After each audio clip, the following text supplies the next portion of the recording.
organized now. So, okay, basically, there's a couple setups. There's GJ, which would last. Um, so the first one is CHFJPY.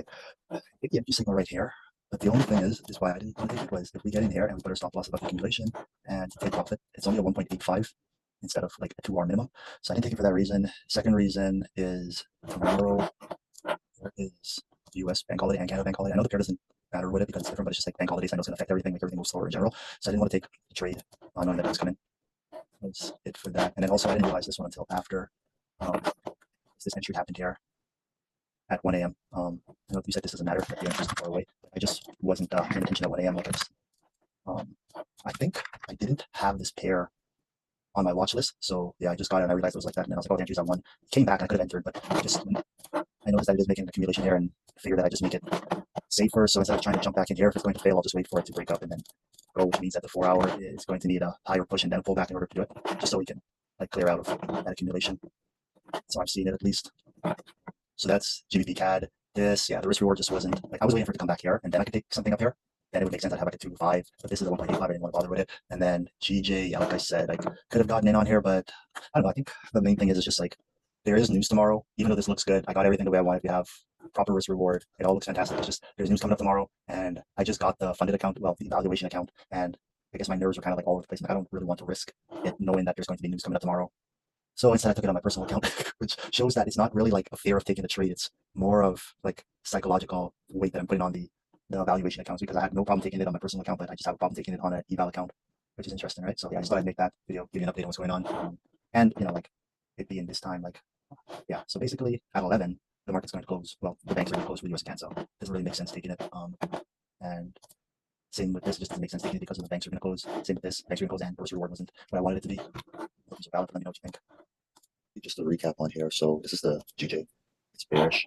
We're retesting the area of interest here because the daily is also bearish as well. We're retesting previous structure of the daily. Yep, we're still in trend. We definitely retested previous structure and daily previous structure. And we have an accumulation here. So like it would be like this. Broke under when we retested. The neckline for me was right here when we retested that. Also, there's another one. So this is the price. I was going to be looking at it on the 2 hour. So right here, 2 hour. This is the neckline. We got an engulfing the 30 here. Here is another accumulation and engulfing right here. So I really do like this one because this is. And we got this entry candle at 10:30 p.m. Stop loss is nicely above the 4 hour accumulation because for me this is a break of structure right here. It's tricky to see it, but it's like it's pretty obvious to tell that there's a bank right there. Now we have 3 candles like this, and this is. See, now it's got me doubting. Like when it starts to do that, you're like, this is really a break of structure. I would. Okay, my rules are if it looks like this is a break of structure. If it has those 3 ends like that, yeah. Also, if it can make like a smiley face around it, see, like this kind of dips in. If I can do that, then it does count. So technically, this is it, and I need to fail at things quick to just get over it. So I'm going to take this trade. 12 a.m. There's red folder news, so I can't take a trade during red folder news. So yeah, we just have to leave our other position in there because this is pound news as well too. So I can't take a trade at basically 2:30, and at 12 a.m. it's 12:02. So this trade I can't take it right now. 10:30 I could have taken it there, but I can't take it right now. Okay, so basically this is how I'm going to organize it. So we have all the pairs that are not ready for the week. I have the pairs that need the daily shift or like proper daily pullback. Which basically needs a proper daily pullback. Needs a proper daily pullback. This one needs a shift. A proper daily pullback for this. Bullish, bearish. Needs a proper daily pullback. Needs a proper bullish. Needs a shift. Needs a shift. Needs proper daily pullback. Proper daily pullback. Proper daily pullback. This one needs a shift. Needs a shift. Needs a shift. Needs a shift. Needs a shift. And yeah, it's just crazy. Oh no, they need the 4 hour shift basically. So right here, everything's good. This one just needs the 4 hour to shift. This one just needs the 4 hour to shift. This one just needs the 4 hour to shift. I was going to take this one, but it's not going to be following the rules if I don't wait for the 4 hour to shift. So I'm just waiting for that. I didn't take it. And then here we have the ones that need that. Yeah, they're at the higher low and they need the accumulation break retesting open. So first is CHFJPY. I didn't take it initially here. We had like this whole accumulation on here, break and retest engulfing. I didn't take it there because it was like 2 a.m. and it's going to be a US bank holiday the next day. So I didn't bother with it. And also the risk reward wasn't 2. That was the main thing. So yeah, we're off of a weekly area of interest. Let's do close inside, daily confirms it. they rejected it now. 4-hour is in trend because we're bearish, and we're making that 4-hour higher low. So now that we're making the 4-hour higher low, could happen here, could happen somewhere there. We're just waiting for the 30-minute or the 15-minute, just something to start accumulating like this, break, retest, engulfing. So this is why this is my top pair. And that's basically just move this up like this. So that's, yeah, this is Monday, Tuesday, well, Tuesday now. So that's how we're managing it. That's how we're waiting for it. I think I'm just going to show you this one here. So I have a question with this. Basically everything bearish, bearish. Now the 4-hour for me, it was bearish when I considered it because I considered this a break.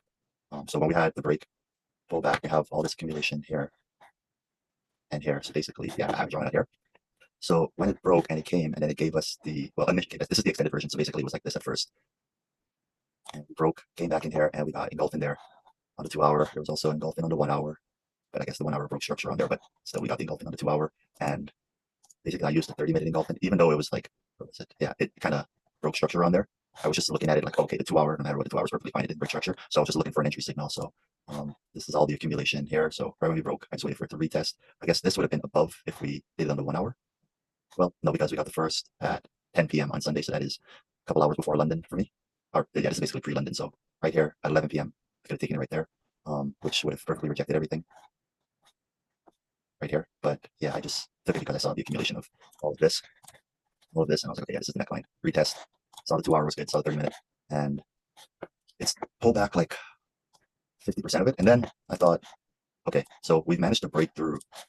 Like, yeah, as you can see here, we managed to break through it, and we still have an accumulation and everything on here. And then we got the engulfing signal right here. So I was going to take it down there, but there was news. And then also I remembered you saying that you want, like when you have this and it breaks and it feels to go lower, then you want to extend the zone. So that's why I had it like this. So basically I'm just waiting, extend it in the direction that makes the trade harder. So now I'm just waiting for it to break under and then retest on here and then drop instead of taking it here because we're already in drawdown. So there's no point. So that was my analysis on that. And the next one that we're looking for is this. And I just blocked everything else out because I noticed when I had it just like this waiting for the pairs, I would keep on analyzing it. So the more I have everything just kind of organized and blocked out, then the easier it is for me to stay focused on what I need to focus on, and then the alarms will just go off when they need to. But I'm interested to see how this trade plays out. Because most of the time, yeah, if it does this, I'm like, okay, well, we still have a good entry, we can take it back. But yeah, since listening to you, you said make it harder in the direction, it's going to be like this. And then I'll just focus on that first. But basically, in order for that to happen, the 4-hour needs to make a lower low. So when the 4-hour makes a lower low to do that, or if the 4-hour makes a lower low to do that, and we put the stop loss above the lower high, let's say it does, if it does it there, then we would have a 2-hour first reward right there. That's what I would be looking for. And then all the other ones, yeah, we just covered.